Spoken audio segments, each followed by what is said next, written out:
સાંભળો એવો જો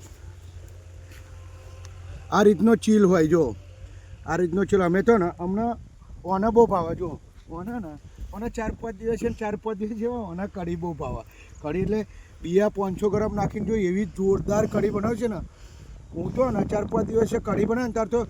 દરરોજના 2 રોટલા ખાઉં પણ જ્યારે કઢી બનાવે ને ત્યારે 3 રોટલાય થઈ જાય પણ બાકી કઢી તો ને કઢી જ કહેવાય પણ ને જો કઢી જેને ખાવી હોય એ બધા આવી જજો જો અમે કેટલો બધો વેણી નાખ્યો જો હજુ તો વેણવાનું ચાલુ જ છે જો બસ પણ આ જે ખરો ને આ ચીલ જે ખરો ને એને કાચો ખાવો હોય ને તોય ખવાય જો જો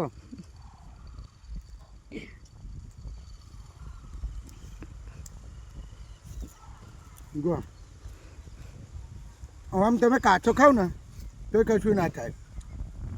જેટલો કાચો ખાવ ને એટલું શરીરને બહુ એમ કોઈ પણ આમ તાવ ને મને કોઈ તાવ જ નહીં આવતો ને કોઈ તાવ જ નહીં આવે એટલી અમે તો આવું બધું કહીએ ચીલની કઢી ફરી મૂળાની ભાજી પછી પાલકની ભાજી અમારે બહુ શાકભાજી વેચાતું લાવવાની જરૂર ના પડે ખેતરમાં જ થઈ જાય જેને ખાવી હોય એ ચીલની કઢી એ કોમેન્ટમાં લખી દેજો અને જેને ચીલ જોઈતો હોય ને જેને ચીલ એ અમારા ખેતરમાં આવી જજો મફત કોઈની જોડે પૈસા લેવામાં નહીં આવે બધાને મફત જ આલવાનો બાકી ઓનો ભાવ ચલો ખબર